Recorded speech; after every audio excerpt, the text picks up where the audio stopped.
ప్రజలు సహకరిస్తేనే మన ప్రాంతం పరిశుభ్రంగా ఉంటుందని అనంతపురం అర్బన్ ఎమ్మెల్యే దగ్గుపాటి ప్రసాద్ అన్నారు.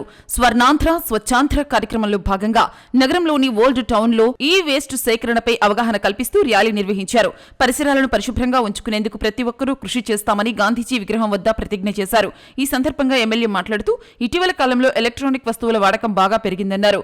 ఈ క్రమంలో ఈ వేస్ట్ కూడా పెరిగిపోతోందన్నారు. ఇవి ఎక్కడ ఉంచాలో తెలియక ప్రజలు ఇబ్బందులు పడుతూ ఉంటారని, అందుకే వాటిని సేకరించేందుకు నగరపాలక సంస్థ ముందుకొచ్చిందన్నారు. నగరపాలక సంస్థ కార్యాలయంతో పాటు ఓల్డ్ టౌన్ పోస్ట్ ఆఫీస్ వద్ద ఈ వేస్ట్ సేకరణ కేంద్రాన్ని ఏర్పాటు చేసినట్లు చెప్పారు. ప్రజలు సహకరించి ఇక్కడ ఈ వేస్ట్ అందజేయాలని సూచించారు.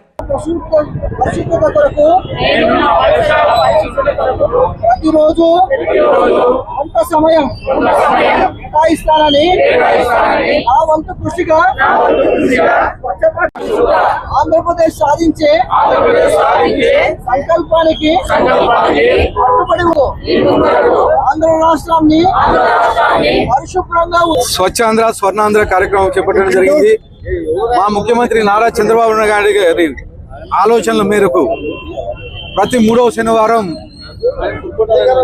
ప్రతి కాన్స్టిట్యున్సీలోనూ ఈ కార్యక్రమం ఏర్పాటు చేయడం జరిగింది. ఈ రోజు అనంతపురం అర్బన్ నియోజకవర్గంలో ఈ వేస్ట్ మీద ఈ రోజు ఈ కార్యక్రమం చేయడం జరిగింది.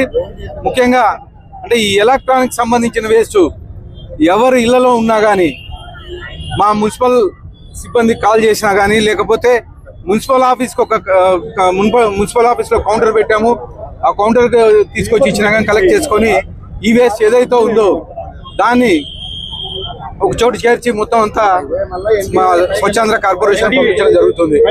ముఖ్యంగా ఈరోజు మా తెలుగుదేశం ప్రభుత్వం వచ్చిన తర్వాత మా ముఖ్యమంత్రి నారా చంద్రబాబు నాయుడు గారి ఆలోచనల మేరకు ఈ కార్యక్రమం చేపట్టడం జరుగుతోంది. ముఖ్యంగా అంటే పల్లెల్లో అయితేమి పట్టణాల్లో అయితేమి ఈ ప్రతి 3వ శనివారం చేయడం జరుగుతూ ఉంది. ముఖ్యంగా పబ్లిక్కి అవేర్నెస్ ప్రోగ్రామ్ అంటే లీడర్లు కానీ అలాగే మా ఆఫీసర్స్ కానీ వెళ్ళి ప్రతి ఇంటికి డోర్ టు డోర్ క్యాన్వాస్ చేసి పబ్లిక్ అవేర్నెస్ చేసే కార్యక్రమం చెప్పేసి తెలియజేస్తూ ఈ అవకాశం ఇచ్చిన అందరికీ ధన్యవాదాలు తెలుపుతున్నాను.